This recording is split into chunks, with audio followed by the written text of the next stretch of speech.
L'affaire Tico m'a poussé à aller voir les conditions d'utilisation de Snap. Quand vous rentrez pour voir les conditions d'utilisation de Snap, vous vous rendez compte qu'il y en a deux. Conditions d'utilisation pour les États-Unis, conditions d'utilisation pour l'Europe et les autres pays. Nous sommes concernés par lequel? Quels sont nos droits? Je pense qu'on va rentrer dans les autres pays.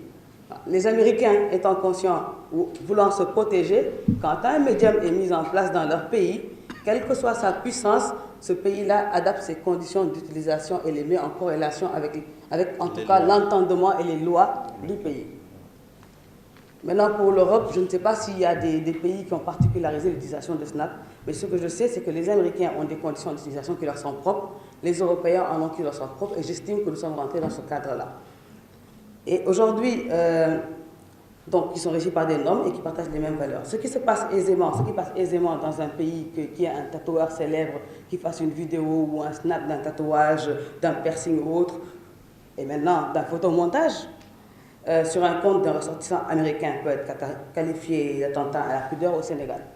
Et qu'aujourd'hui, personnellement, moi hier, j'ai reçu une image de Trump, un photomontage de Trump, qui, je suis sûre et certaine, la photo partagée par Ouleye Mané n'atteint pas un dixième du degré d'outage de cette photo-là. Ce n'est pas possible. Et pourtant, elle circule librement et pourtant, vous ne verrez jamais je ne pense pas que vous verrez un Américain arrêté pour cette cause. Donc aujourd'hui, ce qui peut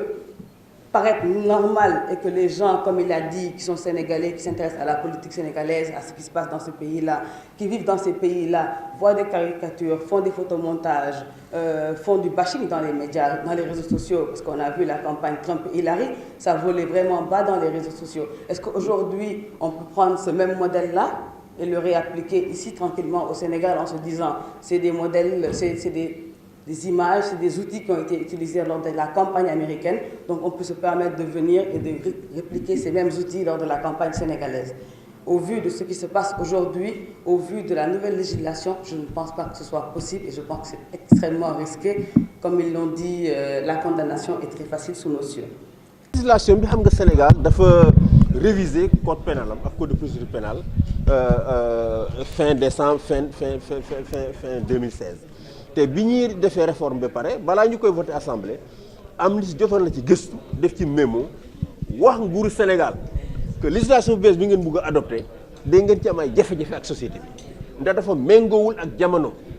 parce que Sénégal d'un côté am na obligation respecter liberté d'expression waaye li ñu seet mooy ñu ngi def lépp surtout nguur bi fi nekk ñu ngi def lépp pour contrôler Sénégal yi contrôle li ñu wax ci réseaux sociaux yi di gëmle askan wi nag da nga leen bëgg a protéger yéen contre les attaques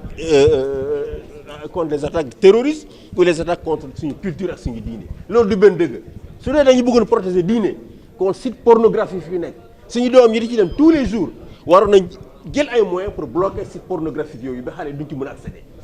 su dee dañu bëggoon protéger diine ak bonne mœurs kon war nañu mën a bloquer les sites pornographiques yi nga xam ne ñu ngi ci biir dëkk bi xale yi di ci accéder n'est-ce pas muy yàq xale yi kon li tax ñu jóg du protection des bonnes mœurs du protéger diine du protéger société li ñu ci jublu mooy protéger ñoom seen i bopp jot nañu ko def ci code de la presse bi fexe ba tey journaliste bu diffamé da ngay dem kaso te loolu dañ ci dëkk yu bëri amatul Guinée amatul Tchad amatul Niger te dëkk yu tàkkuñu n'est-ce pas waaye ñu ngi ko jéem a def à travers cette nouvelle législation pour contrôler les réseaux sociaux yi pour que lépp li fa nit ñi di wax ñu mun ko contrôler ba kenn du leen attaqué ñoom ñi nga xam ne ñoom ñoo fi nekk au pouvoir. bëgg mooy ñu réformer ko ndax bi ñu koy adopté boolewuñ ci kenn ay techniciens ñoo toog ci ministère de la justice ak ñeneen ministère ñu adopté ko waaye ñi nga xam ne ñoom ñooy utiliser réseaux sociaux yi ak médias sociaux yi day leen ci boolewul. suñu leen ci boole woon kon tey xëy na jafe-jafe yi duñ ko ci am te li ñuy war a xam mooy bépp moyen de répression bi ñu utiliser rek citoyen nañu trouver un moyen pour le contourner pour mun a exprimer wu loolu kenn mënu ci dara ndax répression mënul tax sénégalais yi noppi waaw lépp loo xam ne imaginer nañu ko ci wàllu yoon pour contrôler citoyens yi contrôler réseaux sociaux yi mais il y aura des moyens techniques pour contourner cela kon c'est peine perdue dañu xoolaat suñu bopp xoolaat législation bi fexe ba